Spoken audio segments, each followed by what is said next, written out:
할렐루야. 하나님 아버지와 예수 그리스도로부터 오는 은혜와 평강이 우리 가운데 함께 하시기를 예수님의 이름으로 축원합니다.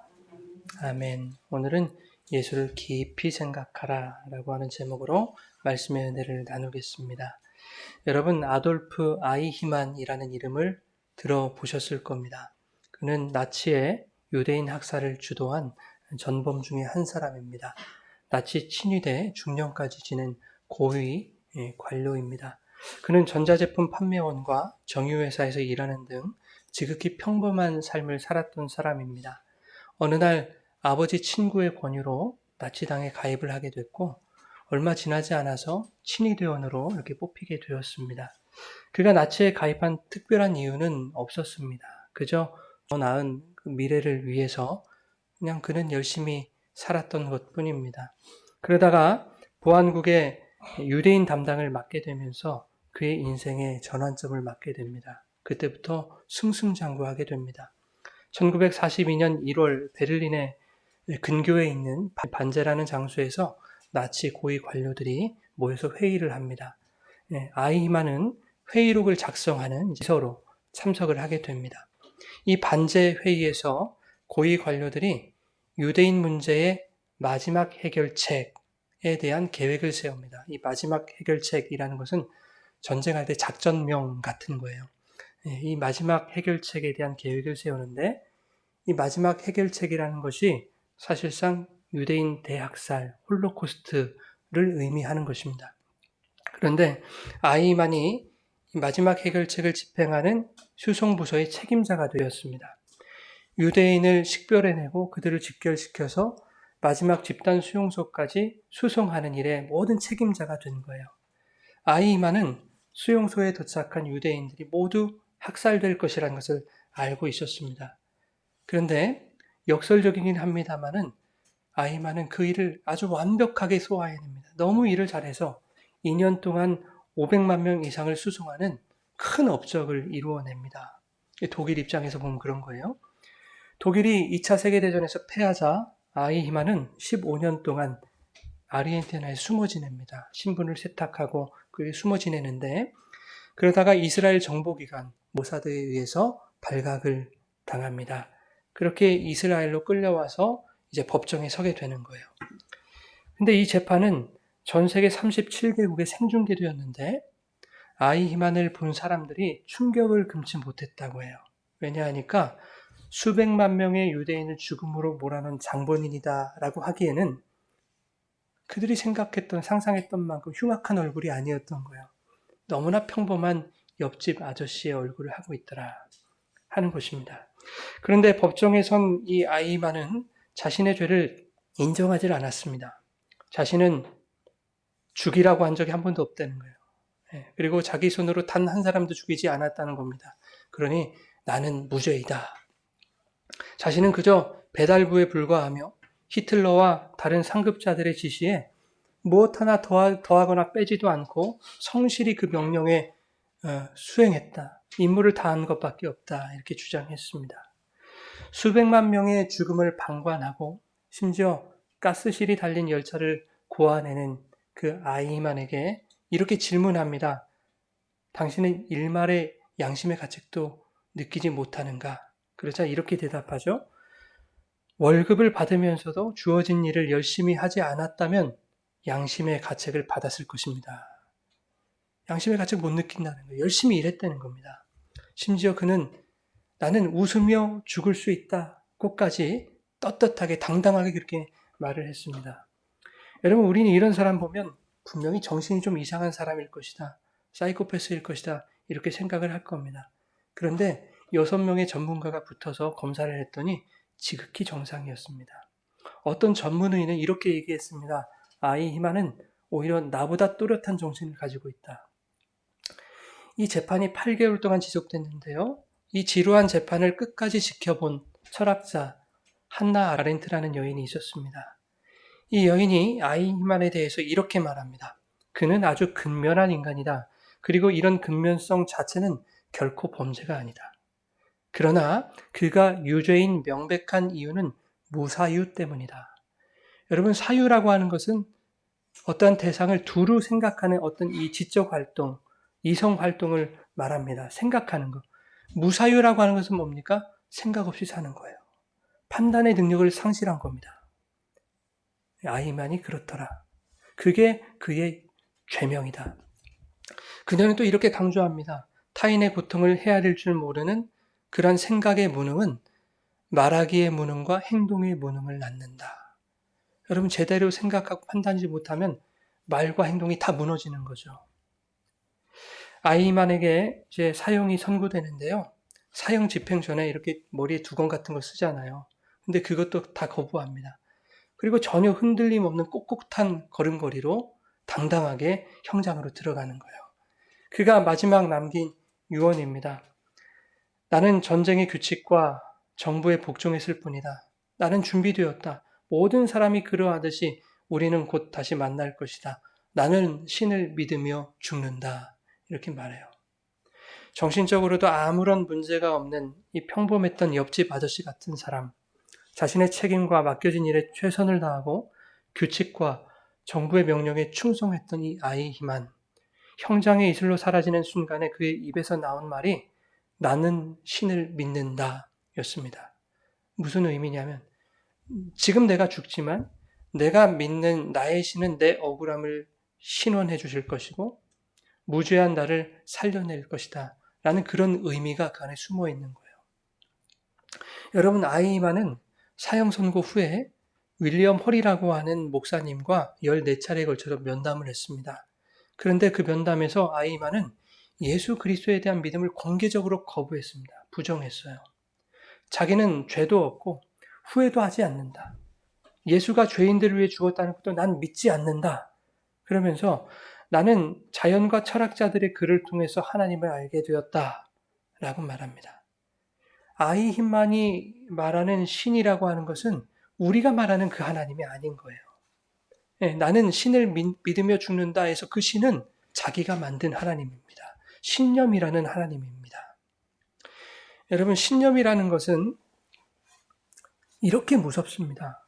수백만 명이 고통 속에서 죽어가는 일에도 아랑곳하지 않고 오히려 그 일에 최선을 다하고 공적을 낸 것을 높게 평가받아야 될 일이라고 당연스럽게 얘기할 정도로, 그렇게 여길 정도로 인간이 만들어낸 이 신념이라는 것은 무서운 거예요. 그 신념이라는 신은 잔인한 것입니다. 왜 그렇습니까? 그 신념이 무사유를 만들어내기 때문입니다. 사이비를 보세요. 생각이 없지 않습니까?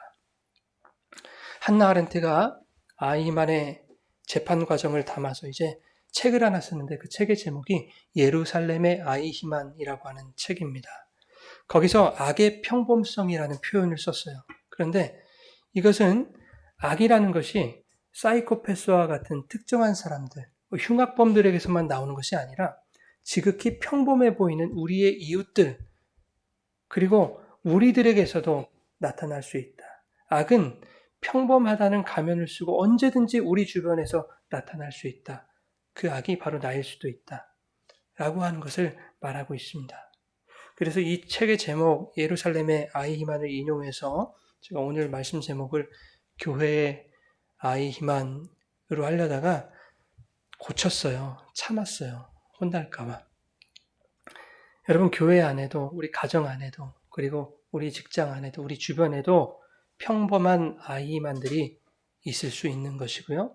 그 아이히만이 바로 나일 수도 있다고 하는 것을 우리는 늘 염두에 두어야 할 것입니다. 저는 아이히만의 무사유, 즉 타인의 고통을 헤아릴 줄 모르는 생각의 무능과 그것이 낳는 언행의 무능, 판단의 무능의 그 원인이 뭔가를 한번 곰곰이 생각해 봤어요. 도대체 그 원인이 뭘까? 그에게 하나님이 없었다는 겁니다. 그가 만든 하나님은 신념이라는 하나님이었잖아요. 오늘 살펴볼 구약의 이야기는요, 사사기 19장입니다. 제가 21장까지 읽어오십사 이렇게 부탁을 드린 것은 이게 하나의 이야기로 흘러가기 때문에 그렇게 부탁을 드린 거고요. 오늘은 19장과 20장 약간 이렇게 살펴보려고 합니다. 여러분, 19장에서 21장까지는 하나의 이야기로 이렇게 쭉 연결이 되어 있는데 19장 1절 그리고 21장 마지막 절에 보면 공이 이런 말씀이 있어요. 이스라엘에 왕이 없었다 라고 하는 말씀이 있습니다. 그러니까 다시 말하면 이게 무슨 말이냐 하니까 오늘 본문은 이스라엘의 왕이 없음으로 인하여 벌어지는 일들에 대한 이야기더라. 그런데 그 일들이 각기 자기 소견에 옳은 대로 행하는 일들이었다라고 하는 것을 보여줍니다. 예수님의 십자가 사건을 제외하고 성경에서 가장 끔찍한 사건을 고르라고 하면 저는 사사기 19장의 사건을 꼽습니다. 에브라임 출신의 한 레위인이 첩을 두었는데 그 여인이 행음하고 남편을 떠나서 베들레헴에 있는 친정으로 가버립니다. 그래서 남편이 그 여인을 데려오려고 하인과 함께 베들레헴으로 가는 거예요. 이제 베들레헴에 도착하자 장인이 환대를 해주는 겁니다. 그리고 이 남자가 아내를 설득해서 이제 에브라임으로 돌아가려고 하는데 장인이 몇 번 붙잡지 않습니까? 더 머물다 가라고. 그러다가 이제 다섯째 날에 드디어 아내와 하인과 함께 고향으로 돌아가게 되는데 돌아가다가 이제 날이 저문 거예요. 그래서 베냐민 땅 기브아라고 하는 곳에서 유숙을 해야 되는 상황이 됐습니다. 자, 거기서 유숙을 하려고 이제 성읍 대로변에 앉아 있는데 자기들을 영접해 주는 이가 한 사람도 없는 것입니다. 고대 중동 문화는 나그네를 대접하는 문화였거든요. 낯선 나그네를 보면 신이 우리에게 보낸 천사다라고 여겼던 시대입니다. 그래서 사람이 앉아 있는데 우리 동네 사람 아닌 것 같은데 가만 놔두는 것은 그 동네 전체의 수치로 봤다고요. 근데 이 동네는 어떻습니까? 아무도 유숙을 청하는 사람이 없어요. 창세기 18장에 보면 백세가 이제 코앞인 아브라함이 자기 장막 맞은편에 나그네들이 보이잖아요. 세 사람의 나그네가 보이는데 어떻게 영접합니까? 그 할아버지가 달려가서 뛰어가서 영접을 합니다. 음식을 대접하는데 그들 곁에 서서 이렇게 시중을 들고 있는 거예요. 그런데 이 베냐민에 속한 기브아라고 하는 땅은 나그네를 대접하는 그 신앙의 전통, 이스라엘 신앙의 전통이 사라진 악한 땅이었다 하는 겁니다. 그런데 이 악한 땅에서 벌어지는 일들이 기가 막힐 노릇이에요. 그 땅에서 벌어지는 악한 일들 하나하나가 다 경악을 금치 못할 일들입니다. 그럼에도 불구하고 그 땅에서는 너무나 평범하게 일어난다는 것. 이것이 기가 막힐 노릇이에요. 레위인 남자에게 한 노인이 나타납니다. 이 노인은 기브아 땅에서 살고는 있지만 이 레위 남자와 같은 에브라임 출신의 사람이었습니다. 이 노인이 이 일행을 잘 대접을 해줘서 이제 편안히 잘 쉬고 있는데 기브아 성읍의 그 불량배들이 이 노인의 집을 에워싸는 겁니다. 문을 막 두드리고 소란을 피워요. 그 남자를 끌어내라는 겁니다. 이 레위 사람 남자. 우리가 그와 상관을 하겠다. 그래요. 우리 사사기 19장 22절 우리 세 번역으로 같이 읽겠습니다. 쉬고 있을 때에 그 성읍에 불량한 사내들이 몰려와서 그 집을 둘러싸고 문을 두드리며 집주인인 노인에게 소리 질렀다. 노인의 집에 들어온 그 남자를 끌어내시오. 우리가 그 사람하고 관계를 좀 해야겠소. 예. 자, 여기서 관계를 하겠다 그러죠. 상관을 해야겠다라는 그런 말인데요. 이 단어, 관계하다, 상관하다라는 단어는 여러분이 너무나 잘 아시는, 많이 들어보셨던 야다라고 하는 동사입니다. 이 야다라는 말은 상대방을 알다, 이해하다, 관계를 맺다, 관계를 가지다, 뭐 이런 뜻을 가지고 있습니다. 그런데 대부분 부부 사이에서 성적인 관계로 우리는 많이 알고 있죠. 목사님 그렇게 많이 설명들을 하셨고, 그래서 무리하게 이 구절에서 동성애를 끄집어내려고 하는 시도들이 있습니다. 그 땅은 동성애가 만연한 곳이기 때문에 악한 땅이었다라고 말하고 싶은 거예요.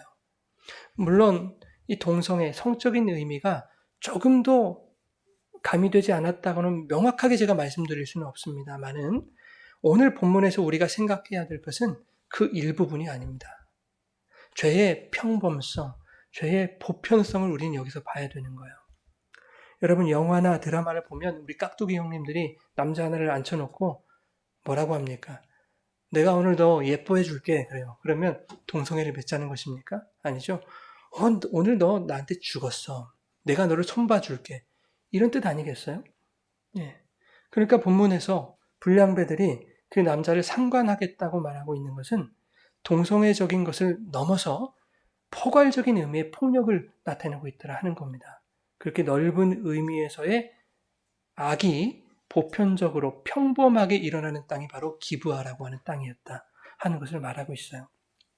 이 노인이 이제 불량배들에게 말합니다. 내 형제들아, 내가 청하노니 이 같은 악행을 저지르지 말아라. 이렇게 부탁을 해요. 이 노인은 정말 착한 사람 같아요. 그리고 선악이 뭔지 잘 판단하고 있는 사람 같습니다. 그런데 불량배들에게는 악행 저지르지 말라고 했던 이 노인이 뭐라고 하는지 보십시오. 24절 세 번역으로 함께 보겠습니다. 여기 처녀인 내 딸과 데리고 가서 당신들 좋을 대로 하시오.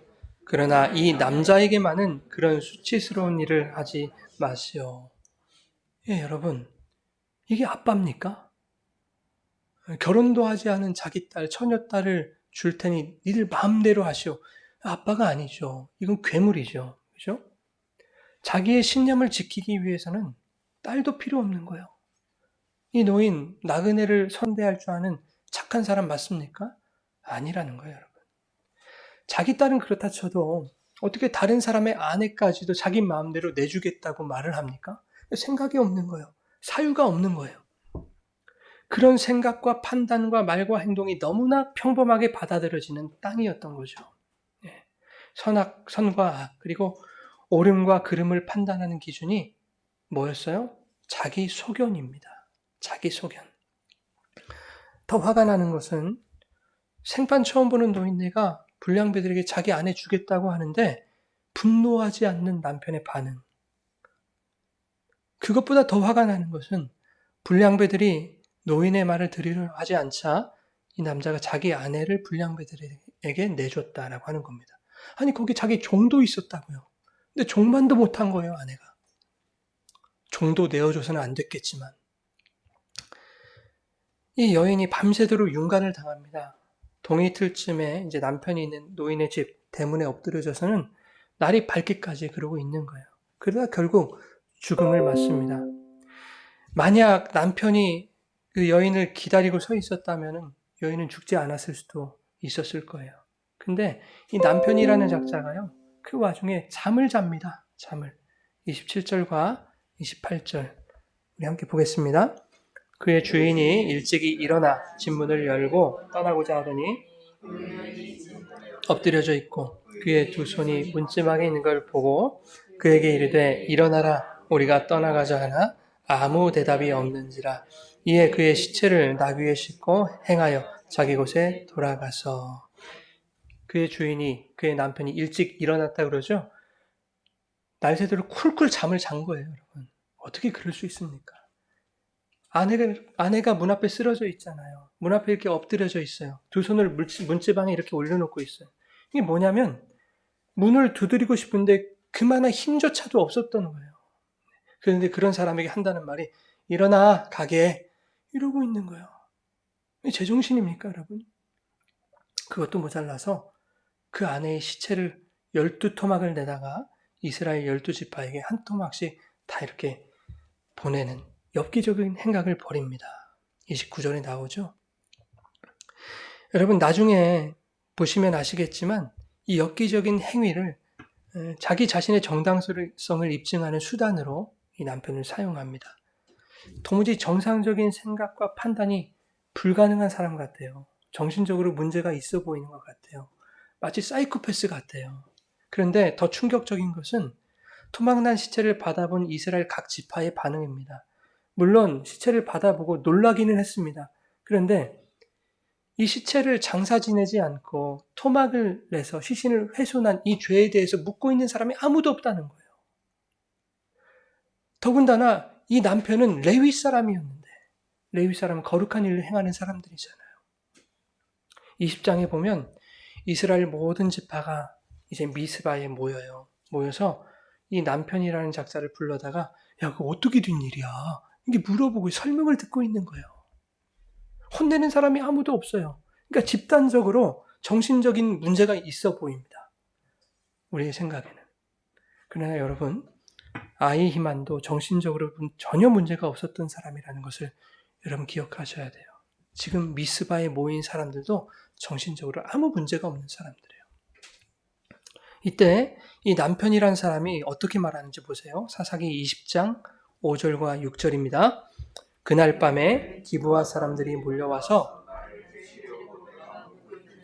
둘러쌌습니다. 그들은 나를 죽이려 하였으나 나 대신에 내 첩을 폭행하여 그가 죽었습니다. 내가 나의 첩의 주검을 토막내어 이스라엘이 유산으로 받은 모든 지역으로 보낸 것은 그들이 이스라엘에서 이처럼 음란하고 수치스러운 일을 하였기 때문입니다. 그들이라고 하는 것은 불량배들 말하는 거죠. 예. 여러분, 이 남편이라는 사람 너무 비열하지 않습니까? 비겁하지 않습니까? 여인이 대신 맞아 죽은 게 아니라 대신 맞아 죽으라고 자기가 내줬잖아요. 그리고 불량배들이 음란하고 수치스러운 일을 할 수 있도록 자기 아내를 버렸지 않습니까? 그들에게. 그런데 나는 잘못 없어. 나는 무죄야. 그 기브아라는 땅이 악한 땅이었던 거지 나는 잘못이 없어.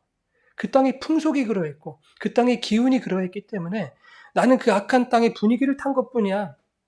그들의 행동 양식에 더하지도 빼지도 않고 그들의 수준과 요구에 나는 맞춰준 것뿐이야. 그러니 죄를 물으려면 그 불량배들에게 물어야지. 나는 무죄야 라고 얘기하고 있는 거예요. 사사기의 아이히만이었던 겁니다. 레위인 남편뿐만 아니라 거기서 나온 노인, 불량배들 그 모두가 아이히만들이었던 것이죠. 뭐가 악한 것인지 판단할 능력이 상실되었습니다. 생각 없이 말하고 끔찍한 일들을 행하면서도 그 경악스러운 악이 너무 평범하고 당연한 그 아이만들, 그들에게 여러분 과연 문제가 뭐였습니까? 그들의 문제는 그들에게 왕이 없었다는 거예요. 하나님이라는 왕이 부재했다는 겁니다. 그들이 각기 옳은 대로 행했다 이렇게 성경은 기록하고 있는데요. 그 옳음의 기준, 그 옳음의 준거가 자기 소견이라는 것이 그들의 문제였습니다, 여러분. 그들은 자기 소견을 왕으로 삼고 살았던 거죠. 그러니 무법천지가 될 수밖에 없었던 거예요. 다 내가 왕인데, 그죠? 누가 나를 막겠어요? 나를 막는 네가 유죄이지. 나는 무죄야. 라고 사는 겁니다. 모든 사람이. 사사기 20장에서 이스라엘 나머지 지파가 이제 베냐민 지파에게 야, 너희들 그 불량배들 넘겨줘. 우리가 죽일 거야. 이렇게 요구합니다. 근데 베냐민 지파가 넘겨주지 않아요. 분명히 참혹한 죄를 저질렀음에도 불구하고 베냐민 지파는 자기 식구라고 불량배들을 감싸 안습니다. 어떤 분들은요, 자존심 때문에 안 넘겨줬다고 이렇게 얘기하시는 분이 계세요. 그런데 물론 그것도 있겠지만 제 생각은 좀 다릅니다. 이미 이 베냐민 지파 전체에 악의 평범성이 전이돼 버린 거예요. 상식적으로는 불량들 몇 명 보내고 끝낼 수 있는 일이에요. 근데 그러지 않았다는 것은 악의 평범성이 이미 다 만연해 있었다. 그래서 나중에 하나님이 이스라엘 나머지 지파들을 통해서 베냐민 지파 다 멸하시는 겁니다. 자, 그러나 베냐민 지파는 그 불량배들을 무죄로 선고하고 불량배 몇 명 때문에 이제 전쟁을 선택하게 된 거예요.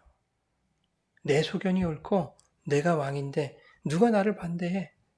내가 막는 너희들이 유죄야 라고 말하는 거죠. 여러분, 선악과 따먹고 아벨을 쳐 죽이는 그런 아담과 가인의 자기 소견은 옳음이 아니었잖아요. 성경은 그것을 죄라고 말한다고요. 그것을 우리는 분명히 기억해야 됩니다. 사사기의 오늘의 이 이야기가 오늘날 우리의 삶과 여러분 전혀 무관하지 않습니다.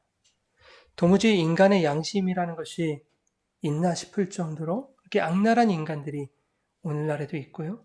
상식이라는 것이 통하지 않는 자들, 사유 없이 살아가는 자들의 만행이 오늘날에도 여전히 있습니다. 여러분 생각을 해보세요. 과거의 그 징용 문제, 그죠? 또 뭡니까? 위안부 문제. 끝난 일들이 아니잖아요. 오늘날에 현재도 여전히 지속되고 있는 우리의 문제 아닙니까? 아직도 옆 나라에는 아이 희망들이 드글드글대고 있지 않습니까? 옆 나라만 욕할 수 없어요.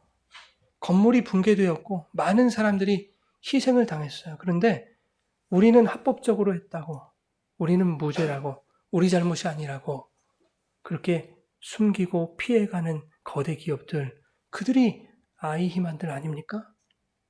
그러면 교회는 어때요? 저와 여러분은 어때요? 자기 소견을 하나님으로 삼으려는 우리의 죄성은 얼마나 악랄한 것입니까, 여러분?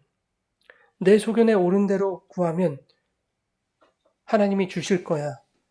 그런 종교로 만들어버렸고, 내 생각과 다르면 얼마든지 우리의 형제와 지체와 이웃을, 가족을 궁지에 몰아버릴 수도 있는 그런 우리들 아닙니까? 여러분, 우리는 이러한 교회의 아이 힘안들로 살아왔었습니다. 순간순간 그렇게 살아가고 있다고요. 그것을 우리도 인정해야 된다 하는 것입니다. 재판을 받던 아이 히만이 이런 말을 했습니다. 나는 일종의 본디오 빌라도의 감정과 같은 것을 느꼈다. 빌라도가 예수의 죽음에 나는 상관이 없다, 무죄하다라고 이렇게 물에 손을 씻지 않습니까? 그 얘기를 하고 있는 거예요. 그러나 아이 히만은 빌라도의 그 무죄 주장이 얼마나 비겁하고 비열한 것인지 알지 못하는 거죠. 여러분, 빌라도는 법정에서 예수님에게서 죄를 찾지를 못했습니다. 그래서 비겁하게 군중의 대답을 유도하죠. 내가 이 예수를 어떻게 하랴? 이렇게 군중에게 책임을 전가하려고 해요. 그러자 군중이 말합니다. 십자가에 못 박으시오. 다시 빌라도가 말하죠. 어찌미냐? 그가 무슨 악한 일을 행하였느냐? 이제 확인사살하겠다는 거예요. 책임은 너희들한테 있어. 확인사살하는 겁니다. 그들이 더욱 소리질러 이르되 십자가에 못 박혀야 하겠나이다. 그러자 빌라도는 밀란이 날까 두려워서 물을 가져다가 무리 앞에서 손을 씻습니다. 그러면서 이렇게 말하는 거예요. 이 사람의 피에 대하여 나는 무죄하니 너희가 당하라. 나는 무죄이고 너희들은 유죄다. 이렇게 말하는 거예요. 그리고 유대 명절의 전례대로 바라바를 놓아주고 예수를 그들에게 넘겨주는 겁니다. 여러분, 이건 무죄가 아니라 비열한 행위인 거예요. 그죠? 사유 없는 판단 불능의 그 악의 평범성을 단적으로 보여주고 있는 예입니다. 빌라도는 예수의 십자가형을 직접적으로 선고하지는 않았어요. 그저 유대 명절의 전례대로 백성이 원하는 자 풀어주고 그리고 백성이 요구하는 자 넘겨준 것뿐입니다. 그러나 빌라도가 예수의 죽음에 대해서 나는 무죄다라고 아무리 주장을 해도 우리는 신앙 고백을 할 때마다 본디오의 빌라도에게 고난을 당하신 그 예수 그리스도를 기억합니다. 고로 빌라도의 유죄를 우리는 매주 확인하는 거예요. 자, 그런데 이 빌라도가 손을 씻고 예수님을 넘겨준 이 이야기의 시작이 어떻게 되는지 한번 우리 살펴봅시다. 마태복음 27장 11절입니다. 같이 읽겠습니다. 예수께서 총독 앞에 섰음에 내가 유대인의 왕이냐? 예수께서 대답하시되 내 말이 옳도다 하시고 예수님이 빌라도의 질문에 대답하십니다. 네가 유대인의 왕이냐? 그래, 내가 바로 네가 말하는 그 왕이야. 내가 왕인 것이 옳은 거야 라고 말하고 있는 거예요. 내가 왕인 것이 그 네 말이 옳은 거야. 그러나 그 왕을 몰라보고 자기 소견을 왕으로 삼은 빌라도는 어떻게 됩니까? 아이 히만이 되는 거예요. 군대를 제가 전역하고 서울에 계신 고모댁에서 몇 개월 지내면서 아르바이트를 했어요. 어느 날 새벽에 막내 여동생이 요로 감염 때문에 이제 응급실에 실려가게 됐습니다. 뭐 이런저런 사정이 있어서 제가 이제 보호자를 하게 됐는데 청년 하나가 이제 구급차에 실려서 들어오는 거예요. 집단 구타를 당해가지고 의식을 잃고 들어왔는데요. 형체를 알아볼 수가 없어요. 인턴들이 침대에 올라가가지고 돌아가면서 이건 뭡니까? 심폐소생을 하지 않습니까? 근데 제가 봐도 가망이 없더라고요. 이미 죽었고 가망이 없었어요. 예수님이 십자가에 달려 돌아가셨어요. 십자가에 달리기 전에 예수님도 엄청 두들겨 맞으셨거든요. 여러분, 한스 홀바인이라고 하는 화가가 이런 그림을 그렸어요. 무덤 속에 그리스도의 시신이라고 하는 그런 그림을 그렸는데 그 그림을 보면 예수님의 모습이 너무 처참해요. 얼마나 두들겨 맞으셨는지 얼굴이 이렇게 퉁퉁 부어 올랐어요. 피멍이 들어가지고 새카맣습니다. 오래전에 응급실에서 봤던 그 청년의 모습이 떠올랐어요. 똑같았어요.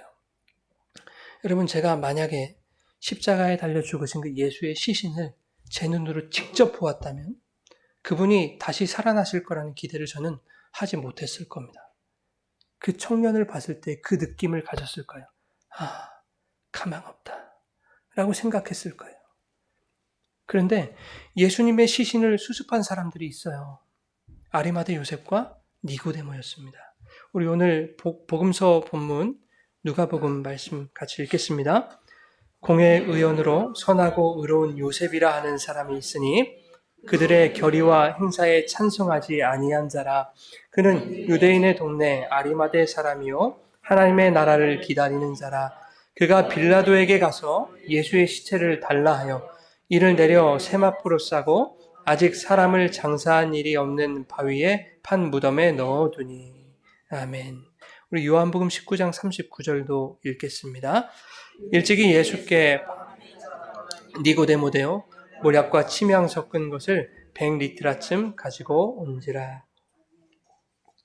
자, 요셉과 니고데모는 이렇게 예수님의 시신을 수습했던 사람들이거든요. 그런데 이 두 사람은 사내들인 공회원들이었어요. 사내들인은 예수님을 죽이기로 결의한 유대 최고의 종교기구예요. 그런데 어떻게 말합니까? 51절에 아리마다 요셉은 그들의 결의와 행사에 찬성하지 아니한 자라 그러죠. 여러분 거기 회원수가 70명에서 72명이거든요. 그 중에 아리마대 요셉과 니고데모 단 두 사람만이 사내들인의 결정을 반대했던 사람인 거예요. 나머지는 다 예수를 죽이겠다고 결의하는데 거기서 반대하기가 여러분 쉬웠겠습니까?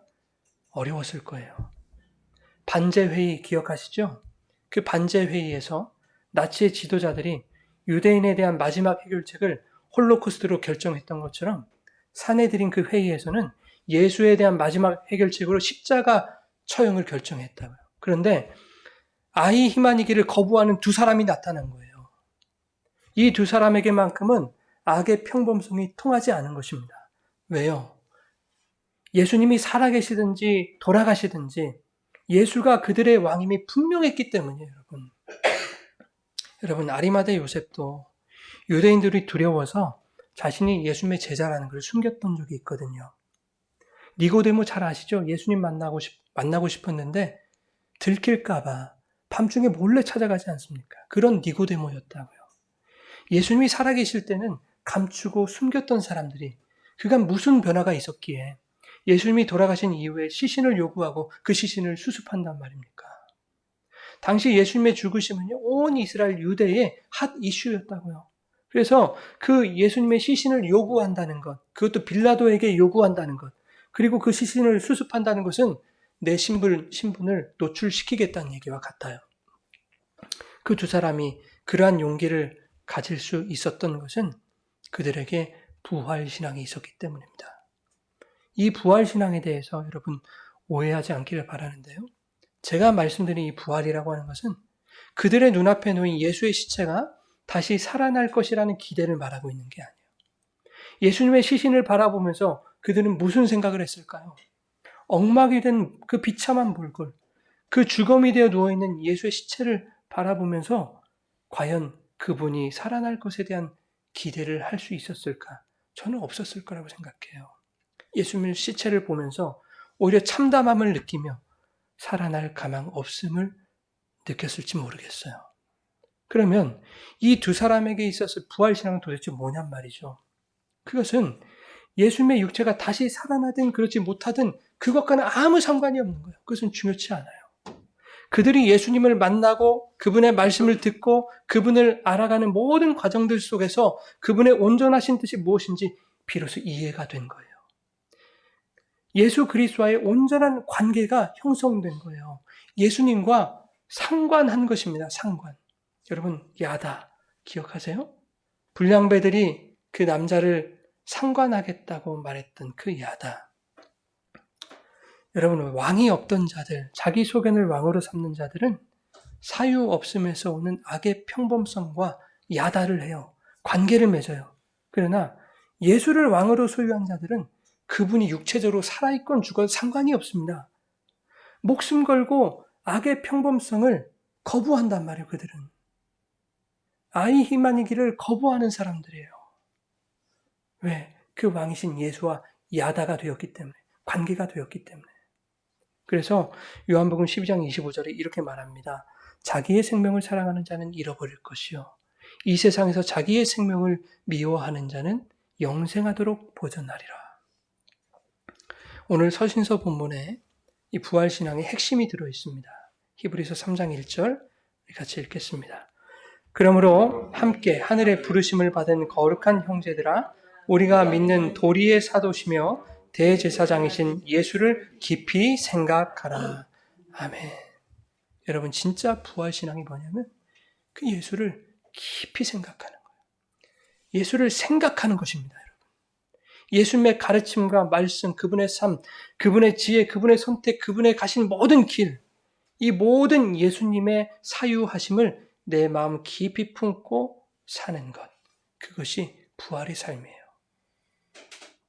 예수님의 사유하심이 나를 지배하는 것, 그것이 바로 예수 그리스도께서 내 안에서 사시는 겁니다. 예수님을 나의 왕으로 모시는 거예요, 그게. 이것이 갈라디아서에서 아주 잘 나타나고 있죠. 갈라디아서 2장 19절 20절입니다. 나는 율법과의 관계에서는 율법으로 말미암아 죽어버렸습니다. 그것은 내가 하나님과의 관계 안에서 살려고 하는 것입니다. 나는 그리스도와 함께 십자가에 못 박혔습니다. 내가 아닙니다. 그리스도께서 내 안에 살고 계십니다.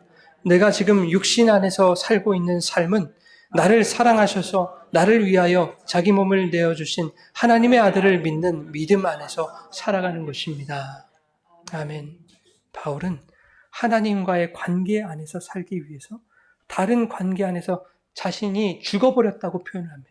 나 죽었어. 세상에 대해서 난 죽었어. 그것이 바로 그리스도와 함께 십자가에 못 박히는 거예요. 그래서 바울은 지금 살고 있는 것이 자신이 아니며 그리스도께서 자기 안에 살고 계신다 말하고 있는 것입니다.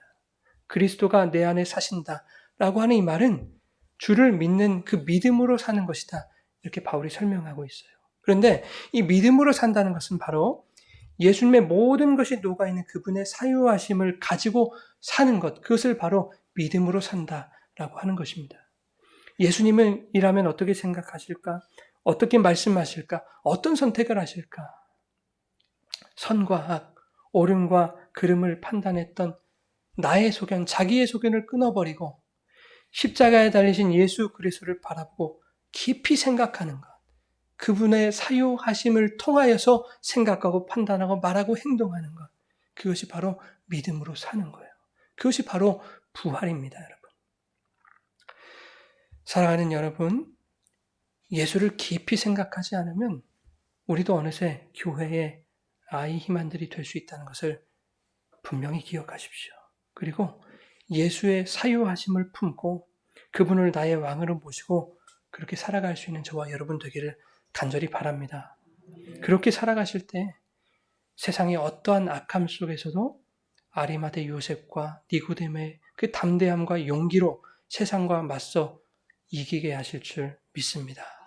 우리 마지막으로 갈라디아 6장 14절 읽고 마치겠습니다. 그런데 내게는 우리 주 예수 그리스도의 십자가 밖에는 자랑할 것이 아무것도 없습니다. 그리스도로 말미암아 내 쪽에서 보면 세상이 죽었고 세상 쪽에서 보면 내가 죽었습니다. 아멘.